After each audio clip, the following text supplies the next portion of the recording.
Good afternoon from Heirloom Books at 6239 North Clark Street in Chicago, Illinois. I'm Jeff Helgeson. Twice nominated for the Nobel Prize in Literature, Thomas Hardy was an English novelist and poet who bridged the gap between the Victorian age and the early decades of the 20th century, and who also seems to have very quietly lived as conflicted a life as many of the characters he created within his 14 full-length novels and numerous works of short fiction. Initially thought to have been stillborn on June the 2nd in 1840, 3 years after Queen Victoria had ascended to the English throne, Thomas Hardy was the frail eldest son of a stoneworker as well as part-time musician, and his former domestic servant wife, who educated their son at home until he reached the age of 8. According to Michael Schmidt in Lives of the Poets, Hardy's mother regarded herself as socially a cut above her husband, a pattern, Schmidt states, which would later be repeated with respect to her son and his future first wife, Emma Gifford. A musician like his father, while having developed a strong, lifelong interest in poetry, at the age of 16, Thomas Hardy became apprenticed to an architect and moved to London from his home region of Dorset in southwestern England, and briefly attended King's College, Cambridge, while working at an architectural firm, winning a number of prizes for both his essays and his structural designs. Becoming an architect and stonemason, like his father, at the age of 30 in 1870, Hardy was sent to Cornwall, England, to work on the restoration of a church, where he met a sister-in-law of the local vicar, Emma Gifford, who shared his interest in literature and who was also 30 years old and unmarried. 4 years later, in opposition to both their families and with neither of their respective parents in attendance, the couple was wed, and Hardy decided to give up his relatively unprofitable work in the building trade in order to seek a career within the burgeoning field of popular fiction, which, thanks in large part to compulsory education, had become relatively lucrative as a result of magazine publications and a significant increase in the size of their potential markets. Although a first novel titled The Poor Man and the Lady was rejected, with the support and encouragement of his new bride, Hardy wrote a second book called Desperate Remedies, which, even if not very well received, did gain him enough attention to earn the commission for a serial publication in Cornhill magazine that he called Far from the Madding Crowd. This work, published anonymously, deals with a strong-willed woman named Bathsheba Everdeen who rejects the suit of a highly responsible, conscientious farmer named Gabriel Oakes, instead marrying a low-ranking military man who had previously impregnated and abandoned a serving girl and would then attempt to drown himself after the death of his former lover and their illegitimate child, only to eventually return to his wife and then be shot to death by a wealthy older suitor for the hand of his assumed-to-be widow, finally, due to the murder charges brought against the rich landowner, bringing Bathsheba into her guardian angel Gabriel's waiting arms. Gaining a large readership, not to mention a subsequent book deal, within its author's lifetime, a silent film adaptation of this story was made in 1915. Some 50 years later, This was followed by another motion picture interpretation starring Julie Christie in 1967, 2 years after she had received the Academy Award for Best Actress, in addition to appearing as the character of Laura in the Hollywood version of the 1958 Nobel Prize winner for literature, Boris Pasternak's Dr. Zhivago. Then there was a British television adaptation in 1989, and ultimately, a third motion picture of the novel was produced in 2015, 100 years after its first film incarnation. Having literally created the concept of the cliffhanger in his third serialized novel, A Pair of Blue Eyes, the first of his works not to have initially been published anonymously,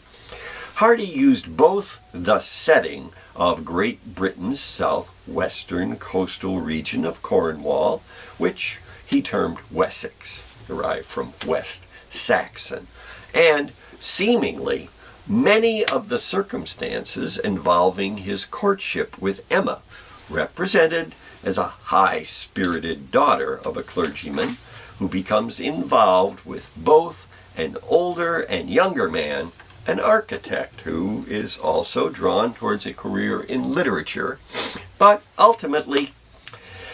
she marries a third suitor, the first two rivals for her affection not being aware that this has happened. Following the publication of A Pair of Blue Eyes, as Louis Ottenmeyer states in his volume titled Lives of the Poets, Hardy and his bride lived in London until a series of internal hemorrhages threatened to end his life. After 2 years, he returned to his hometown of Dorchester and designed a dwelling he called Max Gate, which was built for him by his younger brother and where the author lived for the next 43 years until passing away as the old man of literature in 1928. During this time, Hardy wrote 8 more novels. These included Under the Greenwood Tree, about a young musician's courtship of a small town's newly arrived school teacher and organist, Return of the Native, about a successful businessman who comes back to his rural hometown in England and marries, but instead of taking his new bride, as she had expected, off to Paris, where he had gained his fortune in the jewelry business, decides to open a local school, ultimately going blind from overstudy. And The Trumpet Major, set against a background of preparation for a possible invasion of England by the forces of Napoleon, in addition to as many as 30 short stories. While producing these potboilers, as their author himself once described them, Hardy also wrote a great number of poems that he did not even attempt to publish until after having abandoned the writing of fiction altogether, seemingly because of the criticism generated by his last 2 novels, Tess of the D'Urbervilles, A Pure Woman, and Jude the Obscure. More about them later. Also, while becoming increasingly successful as a writer, Michael Schmidt observed Hardy's joyful, tempestuous courtship and marriage subsided into dogged vocation, and for his wife Emma, a sense of faded days and increasing unease at her husband's fame, along with somewhat extreme literary themes, not to mention his not necessarily innocent and certainly not infrequent flirtations with admiring younger women. Essentially, as Johnny Cash and June Carter Cash would have it, Thomas and Emma got married in a fever, but then, it would appear, the fire went out. However, as was to later become quite obvious following Emma's death in 1912, again, according to Schmidt, the embers of this one-time well-fueled flame had not entirely been extinguished, since Hardy's mind appears to have become flooded by recollections of their happy years together, and he apparently experienced remorse for his part of the decades of hostility, even after remarrying, this time to his much younger secretary, Florence Dugdale, who, Schmidt observes, must have been a very patient woman, given that she accompanied Hardy when he revisited places that he had stayed with Emma in their happy years. Also, following his own death, although the writer's ashes were interred with great ceremony in the Poets' Corner of Westminster Abbey, his heart, at his request, was buried in Emma's grave back in Dorchester. In a poem titled The Voice, Hardy once wrote about his deceased spouse, "Woman, much missed, how you call to me, saying that now you are not as you were when you had changed from one that was all to me, but as at first, when our day was fair." Now, as the character of Tom Buchanan observed in F. Scott Fitzgerald's novel, The Great Gatsby, which was published in 1925, 3 years before Thomas Hardy's death,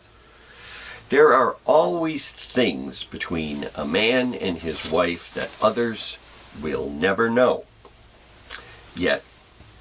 it has been speculated that what came between the Hardys had been a combination of two-sided class resentment, resulting in intentional spousal exclusion from social advancement, along with ideological estrangement based upon strongly conflicting religious beliefs and cultural values, especially with regard to Thomas Hardy's last 2 novels, Tess of the D'Urbervilles and Jude the Obscure. Also, it seems quite clear that the first Mrs. Hardy was not alone in her reaction to the very pessimistic themes of deterministic fatalism based upon gender and social class that are demonstrated within these 2 books. In the first of them, Tess, adapted to film a total of 9 times, and most notably produced as a multi-Academy Award-winning motion picture in 1979, starring Natasha Kinsey and directed by Roman Polanski, 10 years following the Charles Manson-inspired murder of his pregnant wife, Sharon Tate, the actress, and 1 year after he had been compelled to flee the United States due to a statutory rape charge stemming from an incident involving a 13-year-old girl in the home of actor Jack Nicholson. A beautiful country girl is either raped or seduced, it's a little hard to tell, by a man who she mistakenly believed to have been a wealthy, distant relative, and then gives birth to a physically frail, illegitimate child who subsequently dies without having been officially baptized. Tess then finds employment as a milkmaid and later marries, but confiding her past to her new husband after he had disclosed having previously had an affair with an older woman, she is abandoned because of her indiscretion, while still being pursued by her former sexual assailant, who she then kills during a confrontation, a crime for which she is eventually arrested after spending a night hiding out among the ancient megaliths of Stonehenge, and is ultimately executed. The sexual content of the novel, along with its themes of gender and class hypocrisy, once the book had been published in unedited form, following a very carefully modulated magazine serialization, appears to have considerably scandalized both its author's highly religious wife, and also somewhat socially conscious, and then a large portion of polite Victorian society, even including Hardy's fellow writer and personal acquaintance, Robert Louis Stevenson, the author of such popular novels as Treasure Island, Kidnapped, and The Strange Case of Dr. Jekyll and Mr. Hyde, who once termed Tess vile. Hardy's next and final novel, however, Jude the Obscure, fared even worse. It was supposedly the reaction to this work that caused its author to abandon the writing of fiction altogether over the next 30 or so years of his life. Famously, an Anglican bishop burned his copy of Jude the Obscure,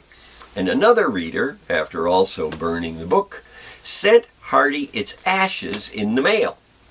Critics dubbed the work Jude the Obscene, and Hardy is supposed to have asserted that the shrill crescendo of invective incited by Jude completely cured him of any further desire to write novels. Still,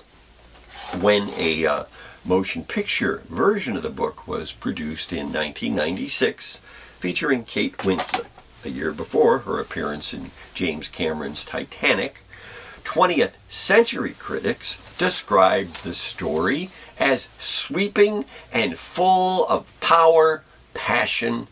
and greatness. As with virtually all of Hardy's fiction, the opening chapter of Jude the Obscure establishes a landscape and cultural setting for the narrative without giving up anything about its plot, yet preparing the way for themes which are going to be encountered and circumstances that will be directly addressed. One notable passage from the novel's beginning section reads, "Under the hedge which divided the fields from the distant plantation, girls had given themselves to lovers who would not turn their heads to look at them by the next harvest. And in that ancient cornfield many a man had made love promises to a woman at whose voice he had trembled by the next seed time after fulfilling them in the church adjoining." Establishing a theme of troubled sexual relationships and unsuccessful marriage, in addition to the implied struggles of the working classes. It's within this world of broadly open sky above the heath where William Shakespeare's King Lear once had roamed, that a young orphan boy living with his great aunt at the bakery she ran was forced to say farewell to his beloved schoolteacher, who'd been moving on to live and work in the slightly distant but world-away university town of Christminster, clearly based upon Oxford, within which the boy, Jude Fawley, longed to be a student. Instead, even while teaching himself Latin and Greek from the used books his mentor sent to him, Jude